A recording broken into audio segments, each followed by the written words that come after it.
Each off. Hi guys, welcome back to my channel. So I'm doing videos really quickly just because a lot of these are short. So you're going to get 3 videos in one day. This is my last one. It's what I added to Goodreads in the second half of July. So yeah, let's just do this. First we have The Secret Book Society by Madeline Martin. I heard about this one from Jen from Bookish Blonde. This one's coming out August 26th. I have been buying Madeline Martin books because they all sound good, and I have not read a one. So yeah. You are cordially invited to the Secret Book Society. London, 1895. Trapped by oppressive marriages and societal expectations, 3 women receive a mysterious invitation to an afternoon tea at the home of the reclusive Lady Duxbury. Beneath the genteel facade of the gathering lies a secret book club, a sanctuary where they can discover freedom, sisterhood, and the courage to rewrite their stories. Good enough for me. I'm not going to read what each one's issues are, because that'll be no fun. Then we have Husbands and Lovers by Beatrice Williams. I heard about this one from Lindsay's Little Library. New England 2022. 3 years ago, single mother Mallory Dunn received the telephone call every parent dreads. Her 10-year-old son, Sam, had been airlifted from summer camp with acute poisoning from a toxic death cap mushroom, leaving him fighting for his life. Now searching for the donor kidney that will give her son a chance for a normal life, Mallory's forced to confront 2 harrowing secrets from her past. Her mother's adoption from an infamous Irish orphanage in 1952 and her own all-consuming summer romance 14 years earlier with her childhood best friend, Monk Adams. Why is this his name? One of the world's most beloved singer-songwriters. A fairy tale cut short by a devastating betrayal. Cairn, 1951. After suffering tragedy beyond comprehension in the war, Hungarian refugee Hannah Ainsworth has forged a respectable new life for herself, married to wealthy British diplomat with a coveted posting in glamorous Cairo. But a fateful encounter with the enigmatic manager of a hotel bristling with spies leads to a passionate affair that will reawaken Hannah's longing for everything she once lost. As revolution simmers in the Egyptian streets, a pregnant Hannah finds herself snared in a game of intrigue between 2 men, and an act of sacrifice that will echo down the generations. I don't know what that means, but okay. Then we have The Silent Governess by Julie Clausen. I heard about this one from Paperbacks and Ponytails. Believing herself guilty of a crime, Olivia Keene flees her home, eventually stumbling upon a grand estate where an elaborate celebration is in progress. But all is not as joyous as it seems. Lord Bradley has just learned a terrible secret, which, if exposed, will change his life forever. When he glimpses a figure on the grounds, he fears a spy or thief has overheard his devastating news. He is stunned to discover the intruder is a scrap of a woman with her throat badly injured. Fearing she will spread his secret, he gives the girl a post and confines her to his estate. As Olivia and Lord Bradley's secrets catch up with them, will their hidden pasts ruin their hope of finding love? So yeah. Then we have The Heiress of Winterwood, Whispers on the Moor #1 by Sarah E. Ladd. Another Katie recommendation. Pride goes before the fall, but what comes after? Darbury, England, 1814. Amelia Barrett, heiress to an ancestral estate nestled in English moors, defies family expectations and promises to raise her dying friend's infant baby. She'll risk everything to keep her word, even to the point of proposing to the child's father, Graham, a sea captain she's never met. So yeah, apparently she just proposes to this guy. She doesn't know. Tragedy strikes when the child vanishes with little more than a sketchy ransom note hinting to her whereabouts. Fear for the child's safety drives Amelia and Graham to test the boundaries of their love for this infant. So yeah, I guess they're gonna go search for her. Then we have The Reluctant Godfather. This is The Tales of Ambia #1 by Allison Tebow. I heard of this one from Lindsay from Books for Christian Girls. Burndy is a young and cantankerous fairy godfather who would rather bake cakes than help humans. A disgrace to the fairy order Burndy has only 2 wards entrusted to his care, a cinder girl and a charming prince. A royal ball presents Burndy with the brilliant solution of how to make his wards happy with the least amount of effort. He'll arrange a meeting and hope the two fall in love. So, yeah. Then we have These Healing Hills by Anne H. Gabbert, another author that I have like 2 books by her and have not read. Anyway, I heard about this one from Alma's Book Journey. Francine Howard has her life all mapped out until the soldier she planned to marry at World War II's end writes to tell her that he's in love with a woman in England. Devastated, Francine seeks a fresh start in the Appalachian Mountains, trained to be a nurse midwife for the Frontier Nursing Service. Midwife is a buzzword. Deeply affected by the horrors he witnessed at war, Ben Locke has never thought further ahead than making it home to Kentucky. His future shrouded in as much mist as his beloved mountains, he's at a loss when it comes to envisioning what's next for his life. When Francine and Ben's paths intersect, it's immediately clear that they are from different worlds and value different things. But love has a way of healing old wounds and revealing tantalizing new possibilities. Then we have a few new releases that are coming out.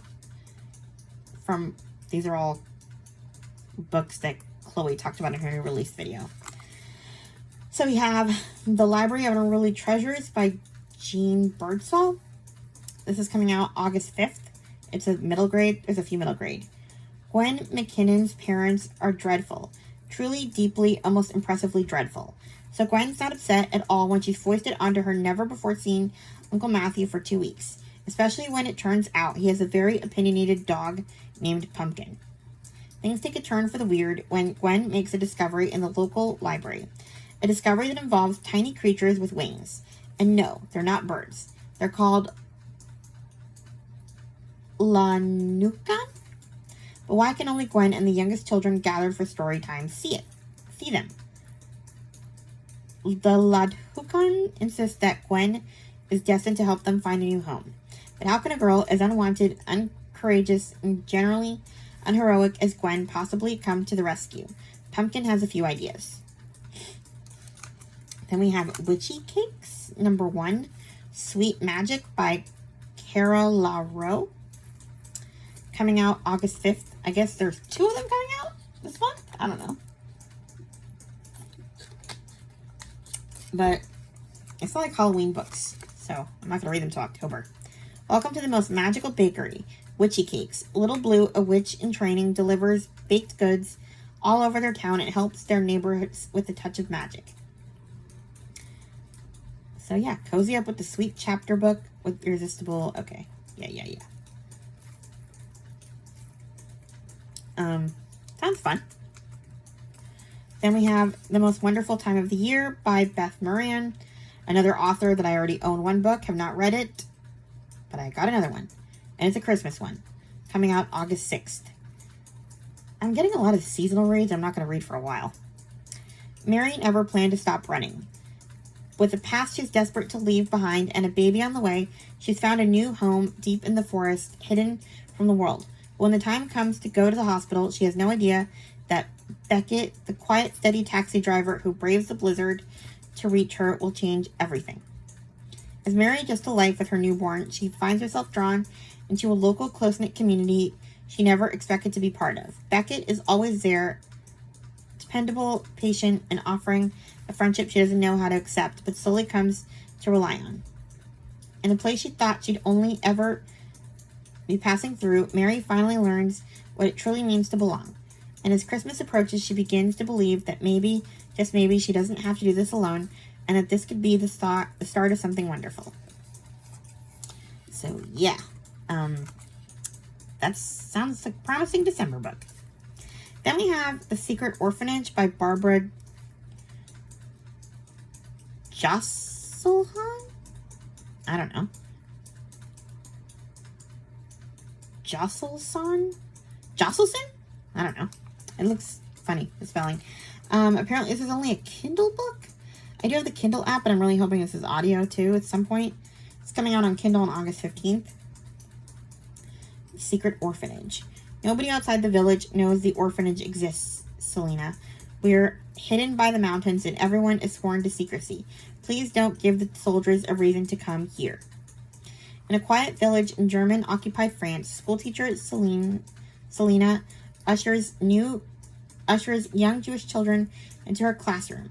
Watching their bright smiles as they learn to write, she and sweet, handsome Remy promise to protect them. Every day she pretends to send them home, waving at the local police roaming the streets as instead they sneak away to hide upstairs. But Selena can't stop thinking about the note left on her bedside table last night. Written in the secret code used by the resistance, it told her a baby she's sheltering could be reunited with its mother. Will Remy ever forgive her if she attempts to take the baby home?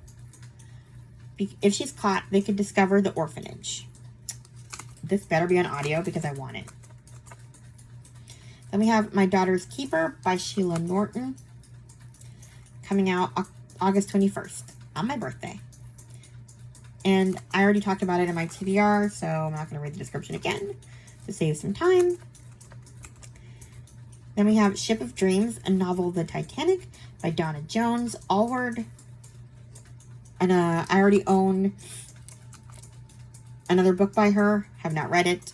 This one's coming out August 28th. But I'm not reading it until next year, in April. Aboard the Titanic, where opulence knows no bounds and the horizon seems limitless, two women fight for the futures they dream of, fraught with secrets that could change everything. Hannah Martin is clinging to the hope that 6 days on this grand ship will heal the wounds in her marriage to Charles. Beneath her poised exterior lies a desperation to mend what was shattered and conceal a secret that could upend their lives forever. Louisa Phillips, spirited and uncompromising, is escaping her family's insistence on a passionless marriage. But this daring step could also sever the deepest bond in her life. As the unsinkable ship strikes the iceberg amid the chaos and icy waters, lives are changed forever. In the face of impending doom, what dreams will Hannah and Lou decide are worth saving and at what cost? Fun. Then we have A Skeleton in the Closet, Mizzy Mysteries No. 1 by Claire Hatcher Smith. This is coming out August 26th. This sounds interesting.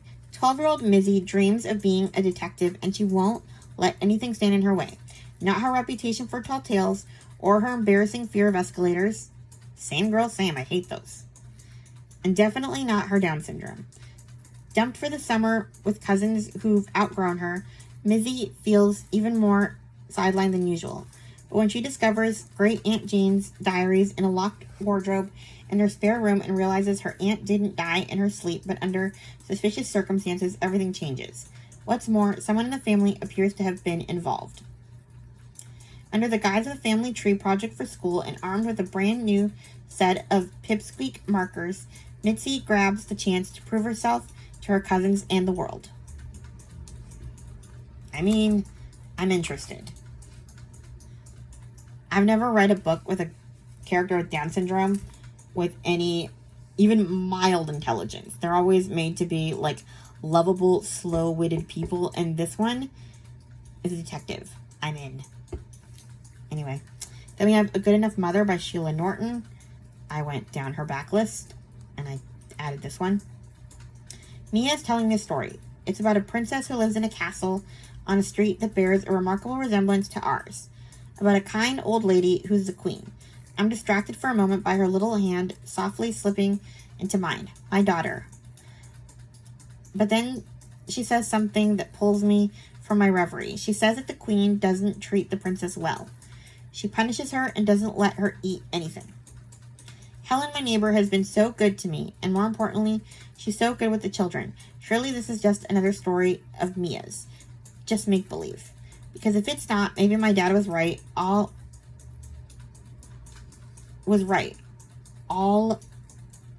along? I guess the word is not there. I was never good enough to be a mother, and I've let my precious children down in the worst way possible. And the last book we have is Last Light Over Galveston by Jennifer L. Wright. I heard about this one from Lou from Kristen Faith and Fiction, releasing August 12th. I think it's mostly these are mostly new releases. Amid the 1900 Galveston hurricane, one woman's perseverance is tested in this captivating... Okay. I'm trying not to read the reviews. I walked until I could go no further, until open water was all I could see. Galveston, Texas, September 1900. Only months ago, Kathleen McDaniel returns from finishing school in Switzerland to her family home in New York's Hudson Valley with a future of promise and privilege set before her. But one horrific event shatters her picturesque life. Now she has fled as far as the train line, and a pocket full of money would take her, finding refuge at the St. Mary's Orphan Asylum on Galveston Island, where she helps the nuns care for the young charges and prays her past will not find her. Despite her tenuous standing at the orphanage and the grief and betrayal that drove her from home, Kathleen slowly begins to make friends. There's Emily, the novice nun she rooms with, Maggie, the tempestuous young girl who only bonds with Kathleen, and Matthew, a kind, handsome man recently employed by Isaac Klein at Galveston's office of the U.S. Weather Bureau. Then in one fateful day, Kathleen's fragile new life begins to crack as it becomes clear that she can't run far enough to escape the reach of her former life. Meanwhile, as troubling news about a storm crossing the Gulf from Cuba swirls in the Weather Bureau offices, Matthew holds fast to Klein's belief that no hurricane can touch Galveston. But as darkness falls on the island, Kathleen must gather her courage and reach for a strength beyond her own if she and those she loves are to survive. So yeah, I guess there's a hurricane. And that is everything added to Goodreads in the second half of July. Please like, comment, and subscribe, and I'll talk to you guys in my next video. Bye!